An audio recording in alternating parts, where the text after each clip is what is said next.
Shrimati Jaya Amitabh Bachchan. Thank you sir. Sir आपको अमिताभ का मतलब पता है ना? बदल दीजिए, बदला दूंगा।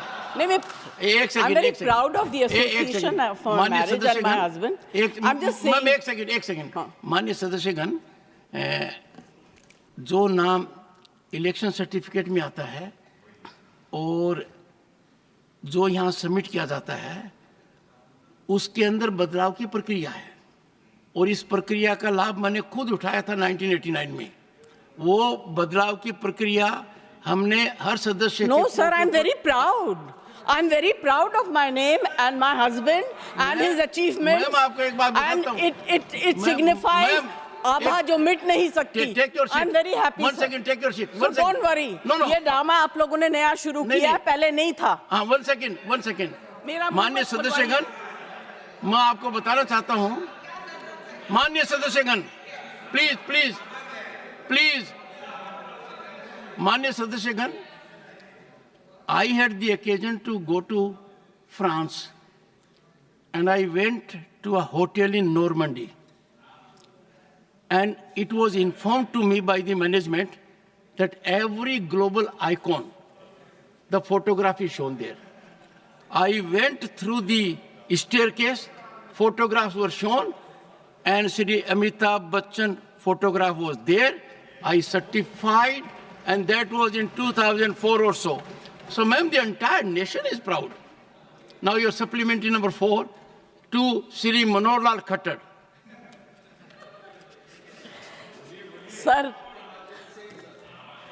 सर इनके नाम के आगे इनकी पत्नी का नाम भी लगा दीजिए या उसके बाद। एक सेकंड बताऊं मैं आपको। सर ये बार मैंने sir I am not against this नहीं बट मैंने this is incorrect sir. It is incorrect because अभी before this subject सुनो sir please yes ma'am. Neeraj, या तो आप बोल लो या मैं बोलूं।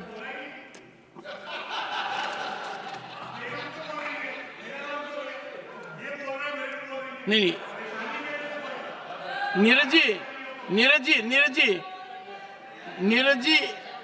जी और एक नहीं सुनिए, एक मैं बता रहा हूं, इस चीज का निर्णय मैं करता हूं और मैंने आपको नाम से पुकारा ताकि आप अपने सप्लीमेंट्री चार्ट पूछ सकें। जी, thank you sir. Anyway I will not. और जहां तक आपने कहा कि किसका नाम साथ में जोड़े, तो कई बार मैंने मेरा इंट्रोडक्शन डॉक्टर सुदेश पति के नाम से दिया है, तो मैंने आपकी भावना का हमेशा आदर किया है। देख लीजिए, सुदेश मेरी वाइफ का नाम है। अच्छा, sorry sir, I didn't know.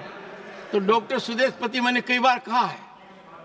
ये रोचक तरीके से कह रहा हूं ताकि नीरज जी भी और आप दोनों के संबंध बहुत शानदार हैं। आप एक ही प्रांत से आते हैं और दोनों की लीनेज बहुत जबरदस्त है, बहुत जबरदस्त लीनेज है। दोनों तरफ देखें तो nation is proud. Nation is proud. हाँ Jaya ji please. Sir supplementary number 4। Sir, पूर्व हरियाणा के मुख्यमंत्री यहाँ बैठे हुए हैं। मैं सोचती हूँ कि गुड़गांव जो है उसको स्मार्ट सिटी में डिक्लेयर कर दिया गया था। अभी हाल ही में जो बारिश हुई वहाँ कमर तक पानी था। मैं वहाँ जाना चाहती थी किसी काम पे, मगर नहीं जा सकी। तो अगर स्मार्ट सिटी की स्थिति ऐसी होगी, और गुड़गांव को छोड़ दीजिए, इस देश के कितने कैपिटल स्मार्ट सिटी में गिने जाएंगे, आप बता दीजिए। अध्यक्ष महोदय, पहले तो विषय आपने उनको बताया कि नाम क्या है, उन्होंने फिर सजेशन दे दिया कि मेरे नाम के साथ कुछ जोड़ा जाए। नहीं, उसका जवाब कहो तो मैं दे दूं। नहीं, वो मुश्किल है।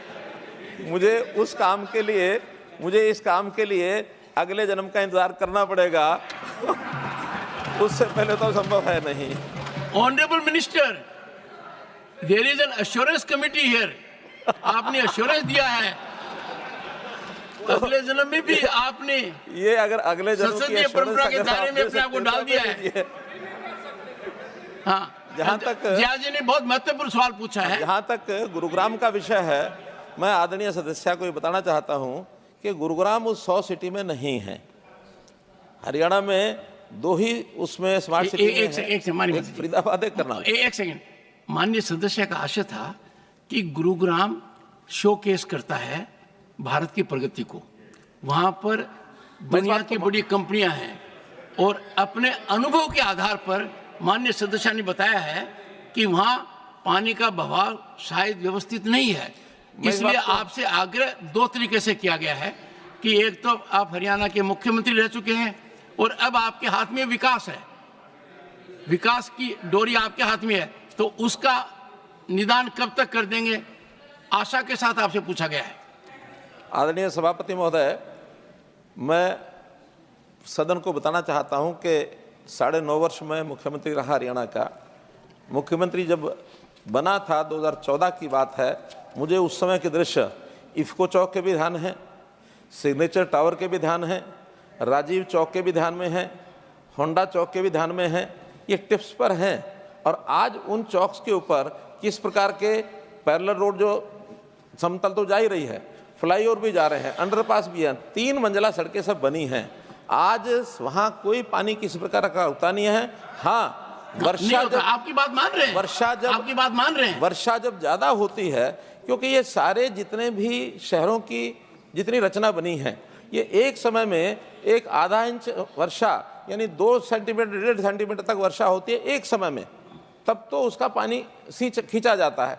अभी हम देखते हैं कि पिछले 3 दिन पहले 8 सेंटीमीटर 8.5 सेंटीमीटर वर्षा हुई है दिल्ली में, गुड़गांव में, सब जगह।